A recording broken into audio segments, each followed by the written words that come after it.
In today's episode of Shorty Tales, I bring to you the most glorious chapter from the golden pages of Indian naval history.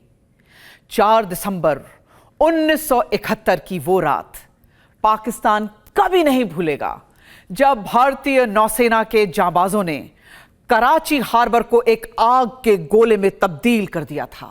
कहते हैं 7 दिन तक कराची के बंदरगाह में इतनी आग और धुआं था कि सूरज की रोशनी भी जमीन पर नहीं पड़ रही थी। But we went for a kill. ठीक 4 दिन बाद यानी 8-9 दिसंबर की रात पाकिस्तान पर दूसरा हमला, ऑपरेशन ट्राइडेंट और ऑपरेशन पाइथन, 1971 की लड़ाई में एक बहुत निर्णायक भूमिका। 1971 से पहले पाकिस्तान के 2 हिस्से थे, ईस्ट पाकिस्तान जिसे आज हम बांग्लादेश कहते हैं और वेस्ट पाकिस्तान जो आज का पाकिस्तान है। 1971 की लड़ाई ईस्ट पाकिस्तान यानी बांग्लादेश के लिबरेशन के लिए लड़ी गई थी।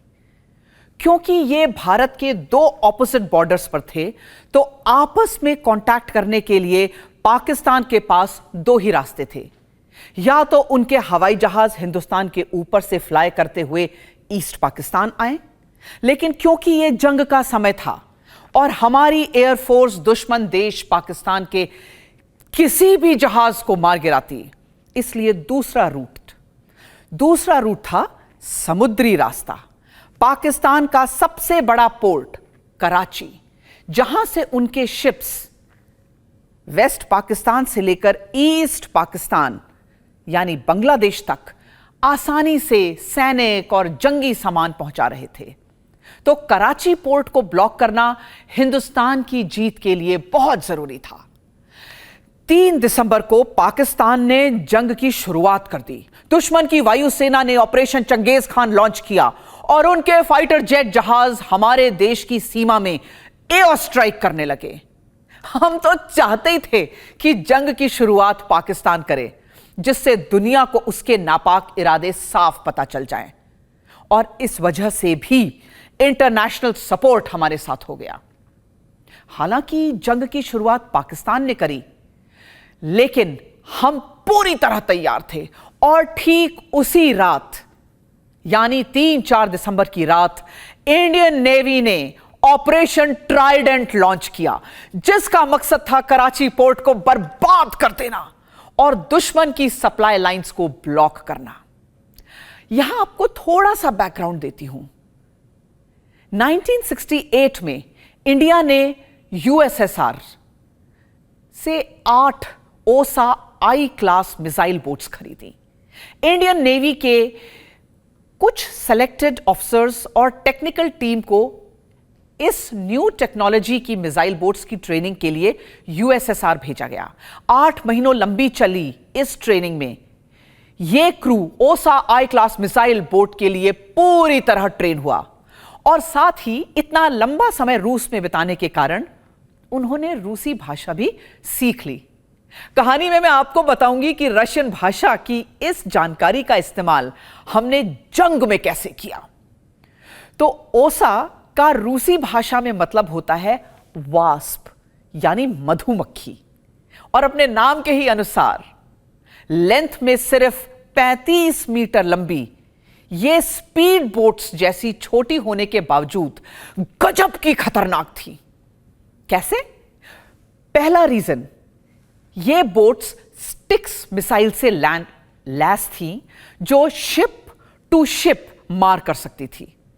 दूसरा, इनके रेंज आउट रडार्स उस समय की टेक्नोलॉजी के हिसाब से एकदम स्टेट ऑफ आर्ट थे, लेकिन कमी सिर्फ एक थी कि इनका फ्यूल टैंक की कैपेसिटी बहुत कम थी, जिस वजह से समुद्र में बहुत गहरे अकेले ऑपरेशन करने के लिए यह डिप्लॉय नहीं हो सकती थी, इन्हें मदद लगती थी।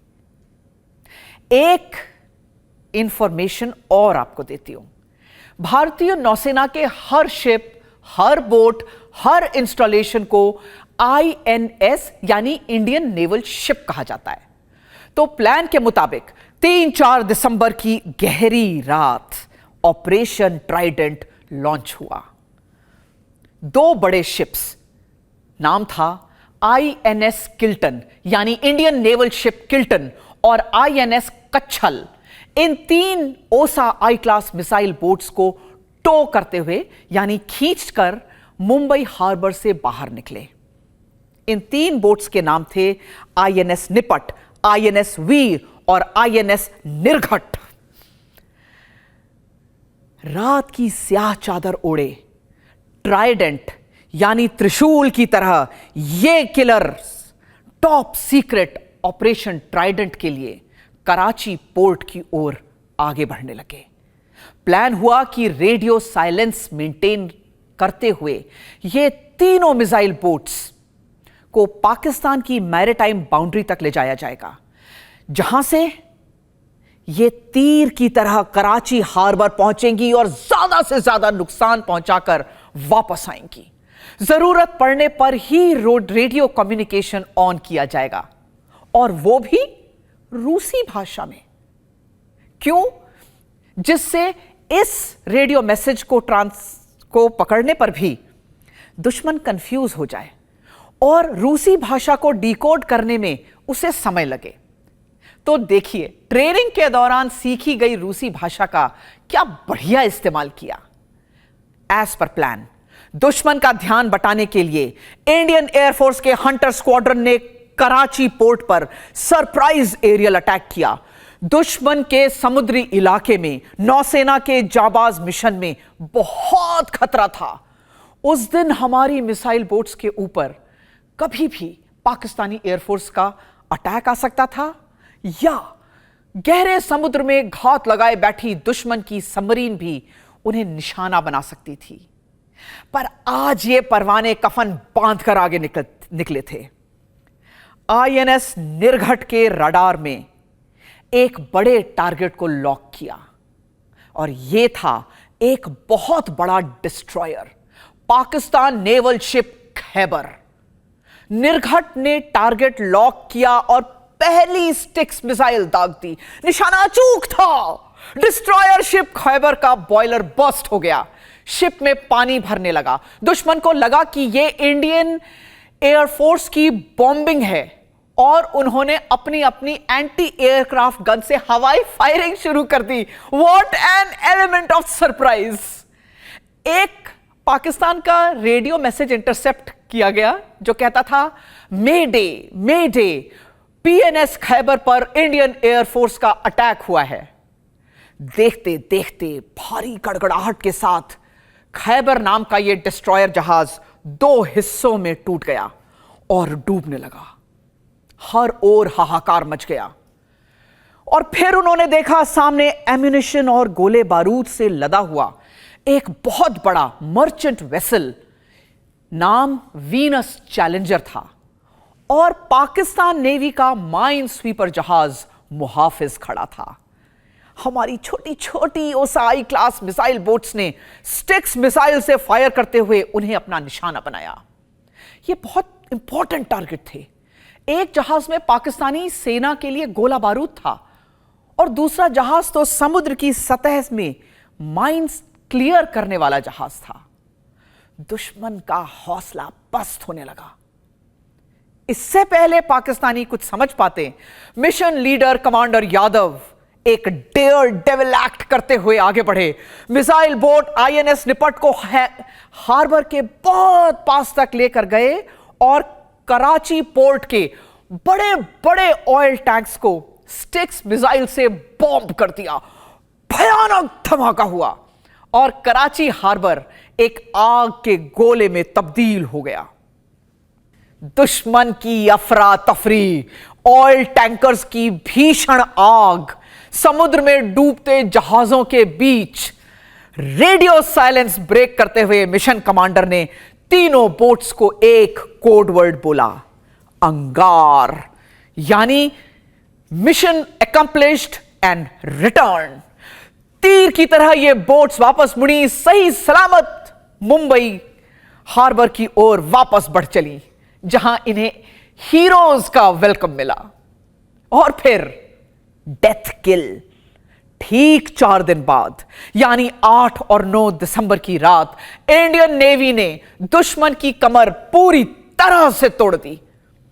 उन्होंने कराची हार्बर पर फिर अटैक किया। नाम था ऑपरेशन पाइथन। अब की बार दुश्मन के 3 और शिप्स को हमने ध्वस्त किया। यह एक जॉइंट ऑपरेशन था। इंडियन एयरफोर्स के कैनबरा जहाजों ने पाकिस्तान के मसरूर एयरबेस पर हमला किया और पाकिस्तान की एयरफोर्स के जहाजों को कराची हार्बर तक मदद के लिए पहुंचने ही नहीं दिया। It was an astounding death blow. Perfect strategy और टीम वर्क। अगले दिन दुनिया के हर बड़े अखबार की हेडलाइन यही थी। उस समय के अमेरिकी राष्ट्रपति रिचर्ड निक्सन को सुबह सबसे पहले यही खबर सुनाई गई।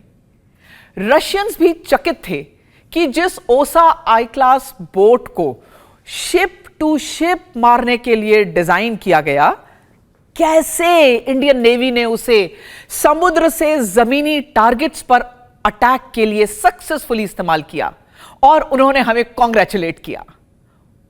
पर सबसे बड़ी बात कि अब दुश्मन का Karachi port out of action हो गया। पाकिस्तान की सप्लाई लाइन चोक हो गई और यह 1971 भारत पाक युद्ध के लिए एक बहुत बड़ा टर्निंग पॉइंट था। इस विजय को याद रखते हुए हर साल 4 दिसंबर का दिन नेवी डे के तौर पे सेलिब्रेट किया जाता है।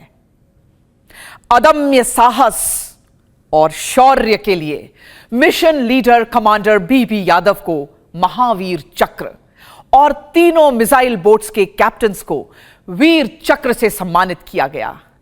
यह देश सदा इनका ऋणी रहेगा। शौर्य टेल्स में ऐसी ही और कहानियों के साथ हम फिर मिलेंगे। जय हिंद की सेना।